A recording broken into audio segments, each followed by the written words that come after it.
Hello everyone. Today I want to share something truly powerful with you. A story that comes straight from Nurse Julie, a healthcare professional who has not only spent years caring for others, but has also become known for speaking honestly about health, aging, prevention, and the mysteries of life itself. In this video, I'm recounting her words as she explained the latest science around dementia, the risks behind it, and what every single one of us can do to lower our chances. And throughout this, I'll stop to break some things down for you so you and I can learn from her experience together. Before we get into her message, let me remind you that YouTube loves educational content that keeps viewers informed, involved, and thinking. So stay with me to the end, because Nurse Julie didn't just give data, she gave perspective, humor, and a kind of grounded hope that's incredibly rare. Now here's how she began recounting this topic. According to her, there actually are ways to reduce our chances of developing dementia. Not eliminate them entirely. Nothing in medicine is foolproof. But yes, we absolutely can lower the odds. And before anyone panics, before anyone feels overwhelmed, I want people to know that dementia is not an automatic part of aging. You can grow older, have some normal memory changes, and still age well without ever developing dementia. And I want to pause here for my audience, because this part matters. When she says dementia is not normal aging, she's reminding us that real cognitive decline, the type that changes daily functioning or alters personality, is not something we should accept as unavoidable.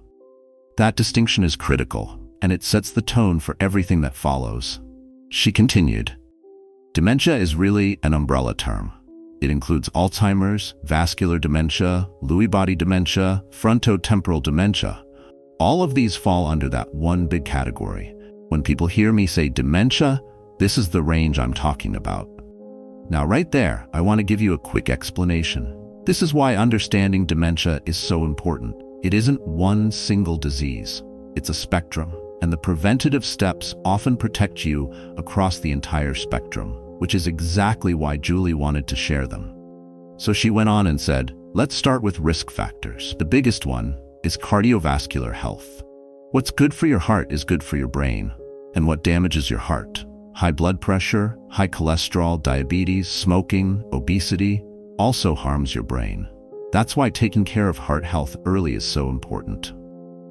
I want to slow down here for you again because this point is huge. People often assume dementia is a brain problem, but most of the research today actually links brain decline to long-term inflammation and vascular damage. So when Julie talks about heart health, she's also talking about blood flow to the brain, oxygen to the brain, and the integrity of the vessels that keep your neurons alive. Then she added something really empathetic, and I think this is why so many trust her. She said, and listen, genetics play a role. Some of you inherited high blood pressure or high cholesterol. I'm not blaming anyone, but we can do something about it. We can keep our doctor appointments, take our medications, and support our health the best we can. And this is where I want to stop the page, because the next section she shares, chronic stress, sleep, hearing loss, social isolation, takes the conversation into territory most people never think about. Now, as I was listening to Julie describe these risk factors, she transitioned into an area that honestly surprised a lot of people. And she did it with the same mix of humor and seriousness she's known for. She continued, the next major risk factor is chronic stress and poor sleep. Chronic stress keeps the body inflamed and floods the body with cortisol. And when cortisol stays high for long periods, it can actually shrink the hippocampus, the part of your brain responsible for forming and processing memories. Later in this video, I'm going to talk more about stress and sleep, because unlike genetics, this is something we might actually have control over. And let me pause here to explain this to you, because this part connects directly to brain aging. Your hippocampus isn't just a memory storage unit, it's constantly forming new connections, new pathways, new patterns. When stress damages it, your ability to learn and recall gets compromised. What Julie is saying here isn't fear-based, it's empowering. She's showing you that managing stress isn't about Zen vibes. It's literally about preserving the organ that makes you, you. Then she went deeper into sleep. She said, sleep is huge. During deep sleep, the brain clears out waste proteins, including beta amyloid, the same protein involved in Alzheimer's disease. When we don't sleep well long-term, our risk increases. This right here is a stunning scientific discovery. If you're watching this, imagine your brain having a built-in cleaning crew that only works while you sleep. When you skip deep sleep, the cleanup never happens, and over decades, those proteins accumulate. This is why sleep is one of the most underrated medical interventions we have. Next, Julie brought up something extremely personal to her: hearing. She said the next risk factor is hearing loss. And trust me, I paid attention, pun intended, because I have hearing loss myself. Early onset, genetic, and I technically qualify for hearing aids. But I always thought I'm too young for hearing aids. I'm not wearing those. And then I researched this. Untreated hearing loss is strongly linked to dementia. When your brain has to work overtime just to decode sounds, it steals resources from memory and thinking. And studies show that hearing aids reduce that risk. So, Julie might be getting hearing aids for Christmas. Maybe Santa will drop them off. Let me step in here for the viewers because this is fascinating. Many people think the ears do the hearing, but it's the brain that interprets sound. When sound is muffled, unclear, or missing, the brain has to strain constantly. That strain literally rewires cognitive resources away from memory. Hearing aids remove that strain, which is why they can lower dementia risk. Most people never hear this information until it's too late. Now she moved on to something almost everyone can relate to: being too alone. She said the next factor is social isolation. Loneliness increases inflammation, and inflammation, once again, accelerates cognitive decline and raises dementia risk. We are built for connection. The brain literally needs it. Let me pause again here. This point matters more in today's world than ever. Loneliness isn't just an emotion, it's a biological event. Studies show that long-term isolation increases inflammation the same way smoking or obesity does. When Julie says we are wired for connection, she's not being poetic, she's being scientific. And then she continued with nutrition, making it perfectly clear how much diet ties into inflammation, and inflammation ties into dementia. But I'll save that for the next page, because the next part opens up a whole new doorway into prevention and lifestyle change. When Nurse Julie moved from loneliness to nutrition, she shifted into a topic that affects almost everyone watching this. And the way she explained it made the connection between everyday habits and long-term brain health incredibly clear. She continued, "Poor nutrition is another major factor, especially diets high in sugar or processed foods and low in nutrients. These types of diets create chronic inflammation, and inflammation is basically the enemy of brain health. It damages blood vessels, increases plaque buildup, and affects memory." Most people think of diet in terms of weight, but Julie is pointing out something far more important: inflammation. Chronic inflammation silently affects the blood supply to the brain, and without a steady, healthy blood flow, neurons weaken. So when she highlights nutrition, she's not talking about aesthetics, she's talking about biological preservation.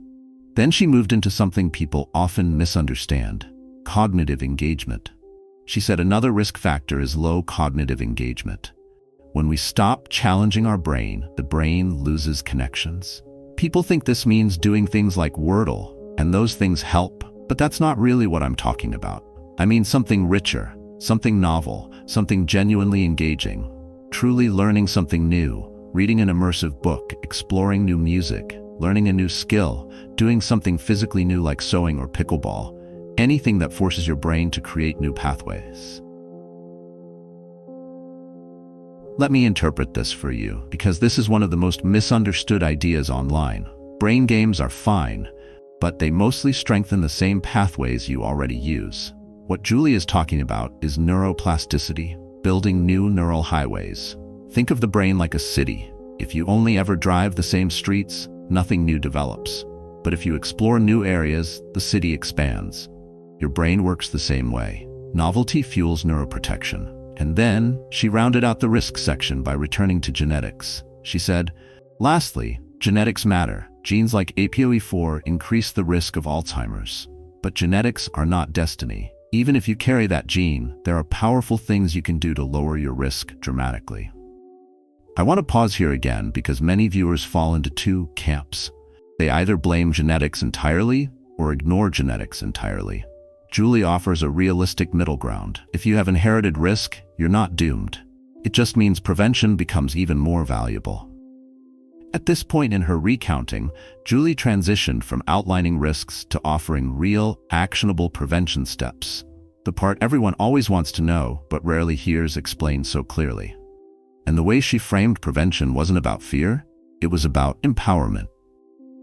The next page will begin with her first major prevention pillar, cardiovascular health. And this section is packed with details that most people have never heard broken down in such a practical way. As Julie shifted into the prevention section, she did it with the same grounded tone she used throughout her entire recounting. This wasn't fear-mongering. This wasn't unrealistic optimism. It was simply science, explained in a way anyone could apply. She began with the foundation everything. Number 1, cardiovascular health. Keep your blood pressure in a healthy range through exercise and diet, or medication if that's what you need. Check and manage your cholesterol. If you're diabetic, monitor and regulate your blood sugar. Don't smoke, don't vape, basically don't inhale anything harmful. Now, let me jump in here for my audience because this line, don't inhale anything, is one of those things that sounds simple but is incredibly powerful. Your brain depends on the health of your blood vessels. Every time you smoke or vape, you're damaging the very system responsible for delivering oxygen to your brain. Julie's emphasis here isn't judgmental, it's preventative. It's a reminder that simple, consistent choices have long-term effects that accumulate over decades. Then she highlighted what she calls the biggest one, something modern research keeps reinforcing. She said, the biggest piece of cardiovascular health is regular physical activity. Exercise increases blood flow to the brain and helps create new neural connections. Aim for strength training 2 to 3 times a week and walking or cardio most days. And if that sounds overwhelming, start small. Walk around your block twice and then slowly build from there. Let me explain this part for viewers because this is incredibly motivational. Your brain actually changes shape in response to physical activity. Exercise increases a protein called BDNF, brain-derived neurotrophic factor, which helps neurons grow and strengthens the pathways that keep your brain sharp. When Julie says start small, she's acknowledging reality. Not everyone can begin with a perfect workout routine, but everyone can take a single step, literally. Then she added something that connects 2 of the most essential pillars of prevention. She continued, exercise also helps improve sleep. And this is where I want to pause.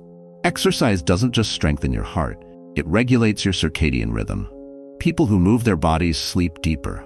And as she said earlier, deep sleep is when the brain cleanses itself. This is why physical activity is not optional if you want long-term brain health. Next, Julie moved into sleep itself, a topic many people struggle with but rarely understand scientifically. She said, now, sleep. How do we support it?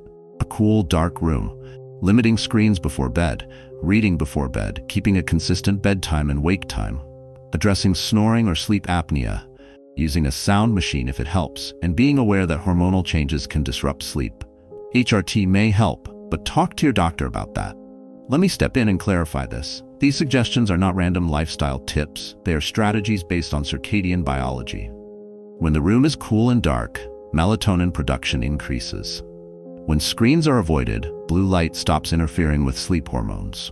When you treat sleep apnea, you literally prevent repeated oxygen deprivation during the night, something that directly damages brain tissue.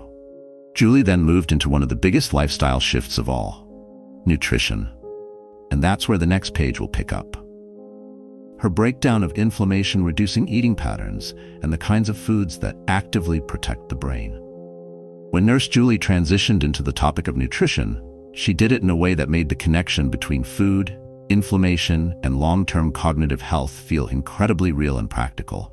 There was no guilt, no lecturing, just clarity. She continued, next, nutrition. The Mediterranean-style diet is well known for decreasing inflammation. That includes leafy greens, berries, whole grains like oatmeal, quinoa, or rice, lean proteins, healthy fats like olive oil, nuts, and fish, and fewer processed sugars. Omega-3s are especially good for the brain. Let me pause for my audience here, because this part matters more than people realize. The Mediterranean diet is not about restriction. It's about fuel. These foods stabilize blood sugar, support the cardiovascular system, and reduce chronic inflammation. And as Julie already explained, inflammation is one of the brain's biggest long-term enemies. When inflammation stays elevated, the brain's protective tissues weaken, and the pathways responsible for memory become vulnerable. So when she highlights greens, berries, whole grains, and omega-3s, she's giving you the exact tools biology responds to. Then she moved back into cognitive engagement, bringing the conversation full circle. She said, next, cognitive engagement. Learn a new instrument. Try dance, even a totally new type of dancing. Learn a new language. Do crafts. Read. Brain games are fine. Just don't let them be the only thing you do. Let me explain why this part is so important for everyone watching. Your brain doesn't age because it gets older. It ages because it stops receiving novelty. When you stop learning, the brain stops adapting. When you stop adapting, neural pathways weaken. Engagement isn't about being busy, it's about stimulation. New skills force the brain to connect new neurons, strengthen memory circuits, and create resilience against decline. That's why Julie emphasizes real, immersive learning over repetitive puzzles. Then she returned to the topic that had struck her personally. She said, hearing loss, treat it early. Hearing aids reduce dementia risk. Now, pause with me here for a moment.